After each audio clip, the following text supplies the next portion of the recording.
अगर आप बैटरी के अंदर 1 मेगावाट की एनर्जी डालें तो क्या उससे आप एग्जैक्टली 1 मेगावाट की ही दोबारा आउटपुट ले सकते हैं, या छोटे सिस्टम में 5 किलोवाट की बैटरी को चार्ज करें तो क्या उससे पूरे 5 किलोवाट का लोड आउटपुट में ले सकते हैं? तो सीधा जवाब है नहीं। और यही वो जगह है जहां अक्सर इंजीनियर्स गलती करते हैं डिजाइनिंग में। तो आज की वीडियो में मैं आपको ये बताऊंगा कि किस तरह से बैटरी लॉसेस करती है और कहां कहां ये एनर्जी और लॉसेस जाते हैं। तो चलिए स्टार्ट करते हैं आज की वीडियो। बेसिकली बैटरी के अंदर कितनी एनर्जी स्टोर करके उसके बाद कितनी एनर्जी को इस्तेमाल कर सकते हैं, ये होती है RTE। RTE stands for round trip efficiency. Normally ये होती है 95 to 96% और ये बहुत सारे फैक्टर्स के ऊपर डिपेंड कर रही होती है। वन बाय वन हम तमाम फैक्टर्स के बारे में बात करेंगे। ये किसी एक चीज में नहीं जाती, बहुत सारी इक्विपमेंट्स हैं जहां पे ये एनर्जी लॉसेस हो रहे होते हैं। सबसे पहले तो बैटरी लॉसेस हैं, मतलब इंटरनल रेजिस्टेंस होती है, बैटरी के अपने अंदर भी रेजिस्टेंस होती है जिससे हीट बनती है। उसके अलावा बैटरी के अंदर बहुत सारे केमिकल्स होते हैं, तो इलेक्ट्रोकेमिकल लॉसेस भी हो रहे होते हैं। सेकेंडली फिर इन्वर्टर की साइड पे जाएं तो इन्वर्टर या पीसीएस, बड़े जो बेस्ट सिस्टम्स होते हैं उसमें जो इन्वर्टर है या इन्वर्टर का जो काम कर रहा होता है उसे पीसीएस बोलते हैं सादा लफ्जों में। या छोटे सिस्टम्स होते हैं तो उसमें इन्वर्टर कह रहे होते हैं। तो इन्वर्टर भी लॉसेस कर रहा होता है जब वो एसी करंट को डीसी में या डीसी को एसी में कन्वर्ट कर रहा होता है, तो दोनों स्टेजेस के ऊपर लॉसेस कर रहा होता है। फिर बहुत सारे एक्सिलरी सिस्टम्स होते हैं जो बड़े बेस्ट सिस्टम्स होते हैं, 1 मेगावाट या 500 किलोवाट, उसके अंदर एस्काडा सिस्टम्स लगे होते हैं, उसमें लिक्विड कूलिंग सिस्टम लगे होते हैं, एयर कूलिंग सिस्टम्स लगे होते हैं, बीएमएस कंट्रोल सिस्टम्स होते हैं, फैन लगे होते हैं। तो बहुत सारी ऐसी चीजें हैं जो अलाइड चीजें होती हैं जो साथ साथ एनर्जी ले रही होती हैं। कोई 1 से 2% वायरिंग के अंदर भी लॉसेस होता है, जो आपकी डीसी वायर्स होती हैं उनमें से जब करंट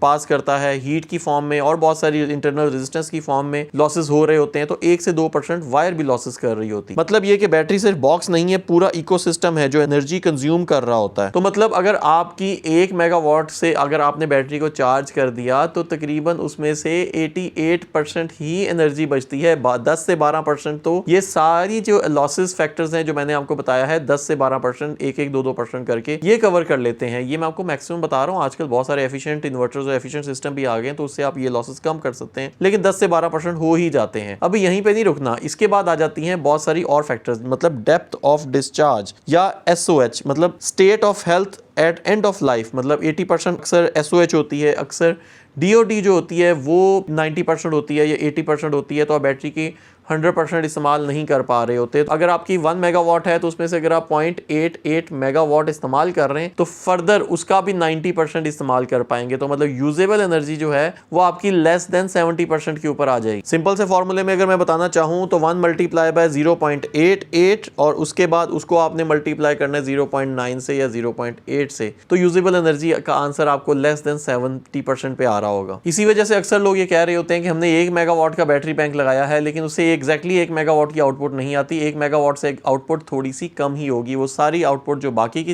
एनर्जी है वो इन लॉसेस के अंदर कवर हो जाएगी। इसी तरह छोटा सिस्टम 5 किलोवाट की बैटरी लगाएंगे तो 5 किलोवाट 100% आप उसमें से नहीं ले पाएंगे, कुछ ना कुछ लॉसेस की फॉर्म में जाना है। यही लॉसेस कुछ और फैक्टर्स के ऊपर भी डिपेंड करते होते हैं, मतलब सी रेटिंग। अगर बैटरी 1C है तो वो ज्यादा लॉसेस करती है, उसमें ज्यादा हीट डेसिपेशन होती है। अगर 0.5C होगी तो वो कम लॉसेस करती है। इसी तरह से टेम्परेचर का फैक्टर भी आ जाता है। अगर हायर टेम्परेचर होंगे तो टेम्परेचर डिग्रेडेशन का फैक्टर भी आप साइक्लिंग फैक्टर भी आता है, पार्शियल या फुल साइक्लिंग अगर आप कर रहे हैं, अगर बैटरी को 100% डिस्चार्ज नहीं कर रहे तो उसके ऊपर भी ये सारे लॉसेस का इंपैक्ट आता है। 100% अगर आप उसको डिस्चार्ज कर लेंगे तो फिर उसमें ज्यादा लॉसेस होंगे। एक बात आपने याद रखनी है कि बैटरी की असल वैल्यू ये नहीं है कि आपने कितने मेगावाट इंस्टॉल की है, असल वैल्यू ये है कि कितने % उसमें यूजेबल एनर्जी है। तो नेक्स्ट टाइम अगर आपने कोई सिस्टम डिजाइन करना है तो आपने ये लॉसेस को मद्देनजर रखना है। स्पेशली जो बड़े सिस्टम्स होते हैं तो उसमें ये लॉसेस की वैल्यू काफी बड़ी हो जाती है, तो आप अक्सर आपकी कैलकुलेशंस के अंदर लाखों रुपए का भी इंपैक्ट आ जाता है अप एंड डाउन में, और इसी तरह से एनर्जी की फॉर्म में बहुत सारे मेगावाट्स की अप एंड डाउन में